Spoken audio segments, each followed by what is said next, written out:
রায়গঞ্জের তৃণমূল কংগ্রেস প্রার্থী তথা রায়গঞ্জের বিদায়ী বিধায়ক কৃষ্ণ কল্যাণীর সমর্থনে শুক্রবার রায়গঞ্জ স্টেডিয়ামে জনসভা করলেন মুখ্যমন্ত্রী তথা তৃণমূল সুপ্রিমো মমতা বন্দ্যোপাধ্যায়। মঞ্চে কৃষ্ণ কল্যাণী সহ জেলার 9টি কেন্দ্রের প্রার্থীদের সাথে আলাপ করলেন তৃণমূল নেত্রী। এদিন লক্ষ্মীর ভাণ্ডারের বরাদ্দ বৃদ্ধি সহ যুবসাথী প্রকল্প নিয়েও বঙ্গবাসীর উদ্দেশ্যে একাধিক বার্তা দেন মমতা বন্দ্যোপাধ্যায়।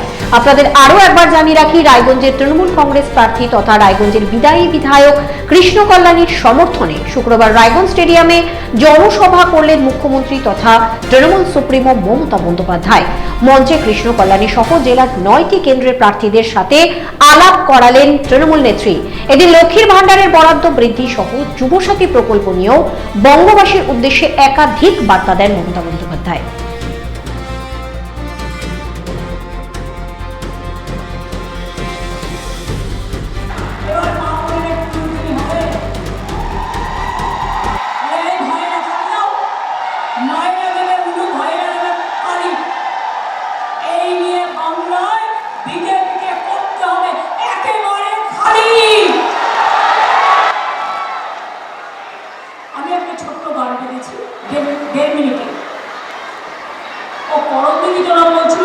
কলেজের জমি অধিগ্রহণ হয়ে গেছে।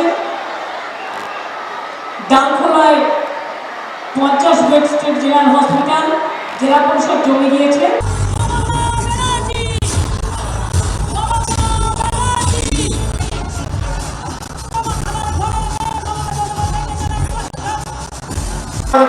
একসাথে পশ্চিম বাংলাকে নতুন দিশা দেখাতে পারি, যার নেত্রী মমতা বন্দ্যোপাধ্যায়, যাকে সামনে রেখে আমরা এই রাজনৈতিক লড়াই করি, সেই জায়গা থেকে আসুন সবাই মিলে আমরা সংঘবদ্ধ হয়ে আমাদের এই আমরা বলি না, আমরা করে দেখাই। লক্ষ্মীর ভাণ্ডার শুরু হয়েছিল 500 টাকা দিয়ে, আজ কিন্তু 1500 এবং 1700 টাকা।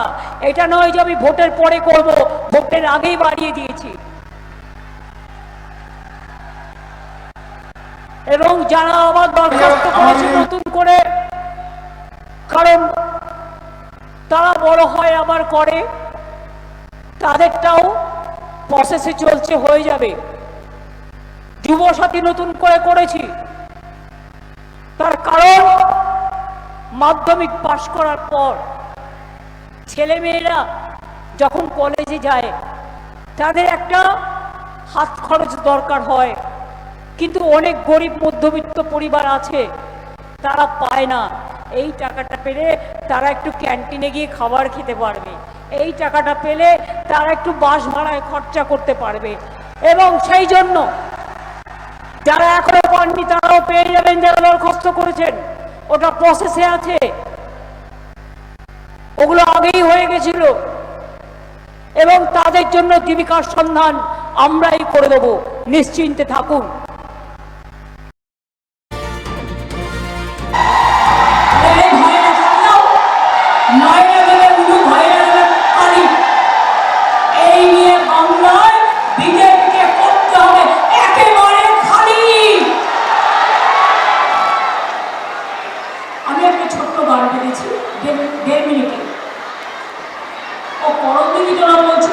কলেজের জমি অধিগ্রহণ হয়ে গেছে।